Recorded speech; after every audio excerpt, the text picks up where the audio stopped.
Hello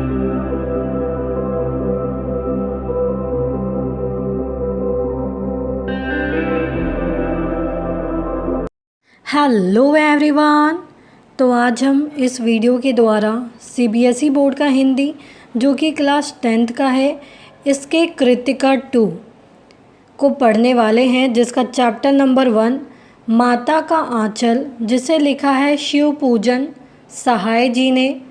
ये इसका part 1 है, जिसमें हम लोग इस चैप्टर के कुछ अंश को पढ़ेंगे और ये देखेंगे कि इस चैप्टर में क्या कहा गया है। ये एक उपन्यास है जिसमें लेखक ये हमें समझाना चाहते हैं कि जो माता का आंचल होता है, ये चैप्टर में शैशव काल के जो क्रियाकलाप हैं किस प्रकार के होते हैं और माता पिता किस प्रकार से अपने बच्चे पर स्नेह लुटाते हैं, बच्चे कैसे एक दूसरे से मिलजुल कर अपने दोस्तों के साथ खेलते हैं और ज़्यादा से ज़्यादा समय शिशु अपने पिता के साथ बिताते हैं।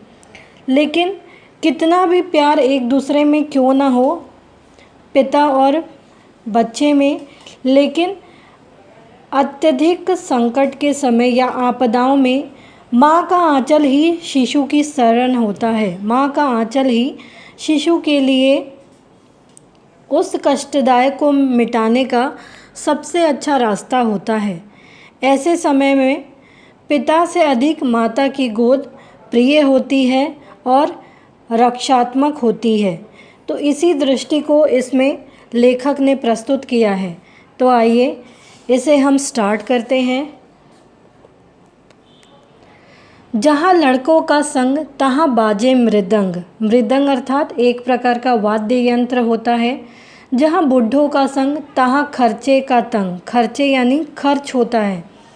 तो हमारे पिता तड़के जिसका अर्थ होता है कि भोर सवेरे में उठकर निबट नहाकर पूजा करने बैठ जाते थे। हम बचपन से ही उनके अंग लग गए थे। माता से केवल दूध पीने तक का ही नाता था, मतलब ज़्यादा से ज़्यादा समय ये अपने पिता के साथ बिताते थे। इसलिए पिता के साथ ही हम भी बाहर की बैठक में ही सोया करते। वह अपने साथ ही हमें भी उठाते और साथ ही नहला धुलाकर पूजा पर बिठा लेते। हम बभूत एक प्रकार का राख होता है, इसका तिलक लगा देने के लिए उनको जिद करने लगते, परेशान करने लगते।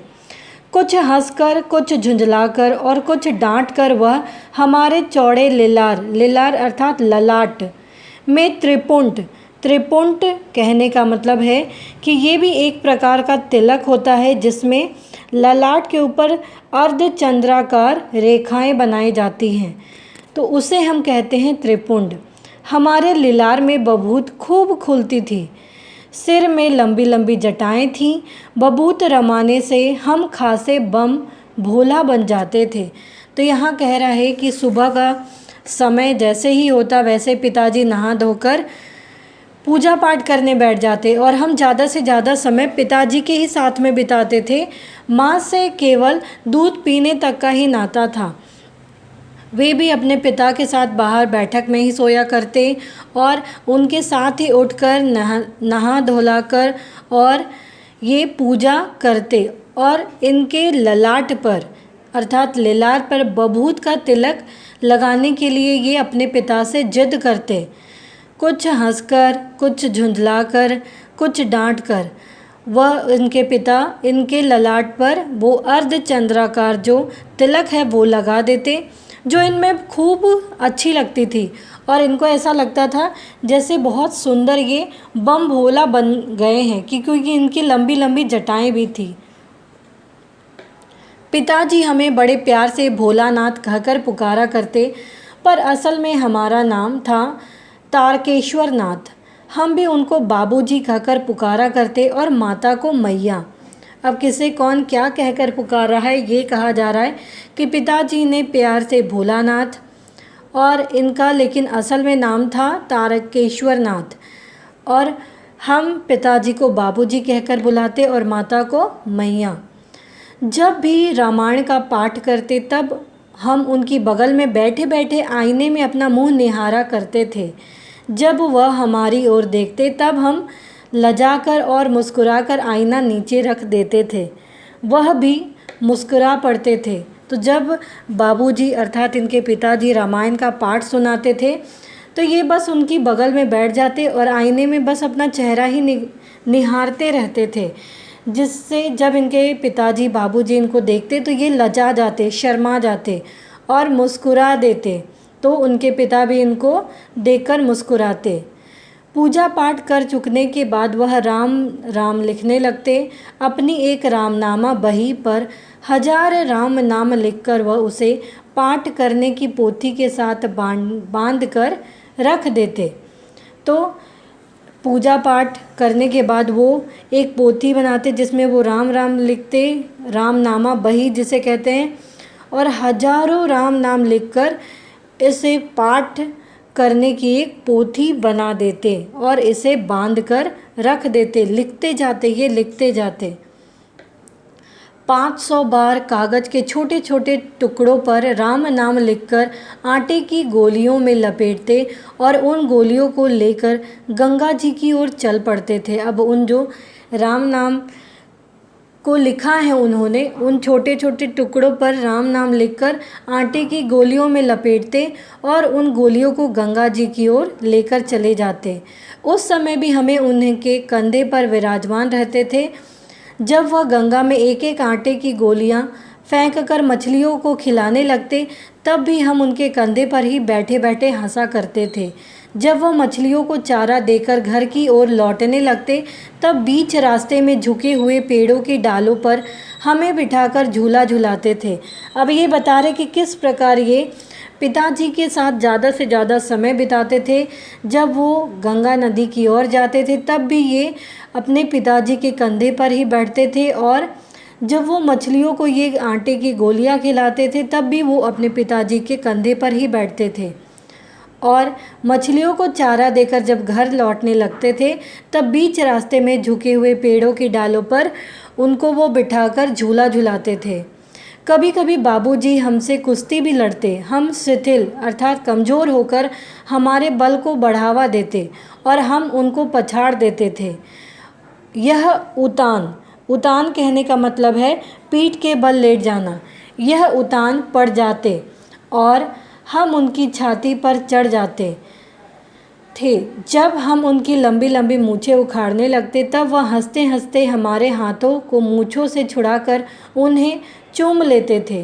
फिर जब हमसे खट्टा और मीठा चुम्मा मांगते तब हम बारी बारी अपना बायां और दाहिना गाल उनके मुंह की ओर फेर देते थे। बाएं का खट्टा चुम्मा लेकर जब वह दाहिने का मीठा चुम्मा लेने लगते तब अपनी दाढ़ी या मूछ हमारे कोमल गालों पर गड़ा देते थे। हम झुझलाकर फिर उनकी मूछें नोचने लग जाते थे। इस पर वह बनावटी रोना रोने लगते और हम अलग खड़े खड़े खिलखिलाकर हंसने लग जाते थे। तो किस प्रकार से ये अपने पिताजी के साथ समय बिताते थे, यहाँ तक कि उनके साथ कुश्ती करते थे। जब पिताजी गिरने का बहाना करके गिरते थे और ये बच्चे उन पर चढ़कर उनकी मूछें उखाड़ने लगते थे, जिससे ये हंसने लगते थे और उन्हें चूमने लगते थे। तो कितना सुंदर चित्रण यहाँ पे किया गया है एक पिता और पुत्र का। उनके साथ हंसते हंसते जब हम घर आते तब उनके साथ ही हम भी चौके पर खाने बैठते थे। हमेशा पिताजी के साथ में ही रहना। वह हमें अपने ही हाथ से फूल के कटोरे में गोरस और भात खिलाते थे।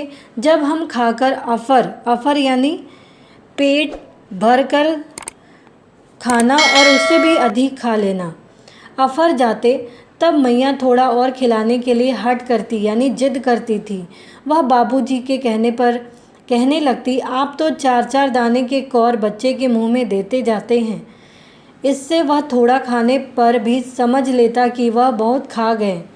आप खिलौने का ढंग नहीं जानते, बच्चे को भर मुंह कौर खिलाना चाहिए। अब ये माता कहती है कि आप तो थोड़ा थोड़ा खिलाते हो, बच्चे को तो मुंह भर भर कर कौर खिलाना चाहिए। इससे थोड़ा थोड़ा खिलाने से बच्चे का पेट जल्दी भर जाता है। तो तो यही बातें यहाँ पे हो रही हैं। जब खाएगा बड़े बड़े कौर तब पाएगा दुनिया में डौर, अर्थात दुनिया में स्थान पाएगा जब बड़े बड़े कौर खाएगा, खाना का निवाला, ऐसा इनकी माँ कहती है। देखिए मैं खिलाती हूँ, मर्दुए अर्थात आदमी क्या जाने कि बच्चों को कैसे खिलाना चाहिए, और महतारी अर्थात माता के हाथ से खाने पर बच्चों का पेट भी भरता है। यह कह वह थाली में दही भात शांति और अलग अलग तोता, मैना, कबूतर, हंस मोर आदि की बनावटी नाम से कौर बनाकर यह कहते हुए खिलाती जाती कि जल्दी खा लो नहीं तो उड़ जाएंगे, पर हम उन्हें इतनी जल्दी उड़ा जाते थे कि उड़ने का मौका ही नहीं मिलता था। अर्थात ये बातें बना बनाकर किस प्रकार से बच्चे को खिलाती हैं। ये कहा गया है कि ये तोता का, ये मैना का, ये कबूतर का, इस तरीके से कह कहकर उन्हें खिलाया करती थी। जब हम सब बनावटी चिड़ियों को चट कर जाते थे तब बाबूजी कहने लगते थे, अच्छा अब तुम राजा हो, जाओ खेलो। बस हम उठकर उछलने कूदने लगते थे। फिर रस्सी में बंधा हुआ काठ का घोड़ा लेकर नंग धड़ंग बाहर गली में निकल जाते थे। अर्थात इसी तरीके से जब कभी मैया हमें अचानक पकड़ पाती तब हमारे लाख छटपटाने पर भी एक चुल्लू कड़वा तेल अर्थात सरसों का तेल हमारे सिर पर डाल ही देती थी। जैसे माताएं जिद करती हैं उसी प्रकार से इसके सिर पर भी इनकी मैया तेल डाल देती है। हम रोने लगते और बाबूजी उस पर बिगड़ खड़े होते, पर वह हमारे सिर में तेल बोत कर अर्थात ज़्यादा से ज़्यादा तेल डालना मिलाकर सर में तेल डालती और हमें उबट कर ही छोड़ती थी, मतलब लगा कर ही छोड़ती थी तेल। फिर हमारी नाभि और लिलार यानी ललाट में काजल की बिंदी लगाकर चोटी गूंदती और उसमें फूलदार लट्टू बांधकर रंगीन कुर्ता टोपी पहना देती थी। किस प्रकार तैयार कर रही हैं ये कहा गया है कि कुर्ता टोपी पहनाती, किस प्रकार से काजल की बिंदी लगाती, माथे में तेल लगाती। हम खासे कन्हैया बनकर बाबूजी की गोद में सिसकते सिसकते बाहर आते, क्योंकि उनको ये सारी चीज़ें लगाना पसंद नहीं था, इसीलिए वो रोते रोते बाहर आते। बाहर आते ही हमारी बाट जोहने वाला बालकों का एक झुंड मिल जाता, यानी इनके दोस्त। हम उन खेल के साथियों को देखते ही सिसकना भूलकर बाबूजी की गोद से उतर पड़ते और हम अपने हमजोलियों के दल में मिलकर तमाशे करने लग जाते थे, यानी अपने दोस्तों के साथ मिलकर खूब मस्ती करते थे और खेलते थे। तमाशे भी ऐसे वैसे नहीं, तरह तरह के नाटक। चबूतरे का एक कोना ही नाटक घर बन जाता था। बाबूजी जिस छोटी चौकी पर बैठकर नहाते थे वही रंगमंच बन जाता था। सरकंडे के खंभों पर कागज का चंदोआ अर्थात छोटा सा शामियाना तान कर मिठाइयों की दुकान लगाई जाती थी। किस प्रकार से ये खेल खेलते थे ये कहा जा रहा है यहाँ पे। उसमें चिलम के खोंचे पर कपड़े के थालों में ढेले के लड्डू, पत्तों की पूरी, कचौड़ियाँ, गीली मिट्टी की जलेबियाँ, फूटे घड़े के टुकड़ों के बतासे आदि मिठाइयाँ सजाई जाती थी कि ये नाटक में ये लोग क्या क्या तैयारियाँ कर रहे हैं। ठीकरों के बटखरे और जस्ते के छोटे छोटे टुकड़ों के पैसे बनते थे। किस प्रकार से वहाँ तराजू भी लगाए जाते थे, किलो का बटखरा भी लगाया जाता था, वो लोहा का बटखरा जिससे सामान तौलते हैं। फिर एक तरफ छोटे छोटे जस्ते के पैसे भी बनाए जाते थे। हम ही लोग खरीदार और हम ही लोग दुकानदार। बाबूजी भी 2-4 गोरखपुरिये पैसे खरीद लेते थे। बाबूजी भी उनके नाटक का कभी हिस्सा बन जाया करते थे। थोड़ी देर में मिठाई की दुकान बढ़ाकर हम लोग घरौंदा बनाते थे। घरौंदा अर्थात घर।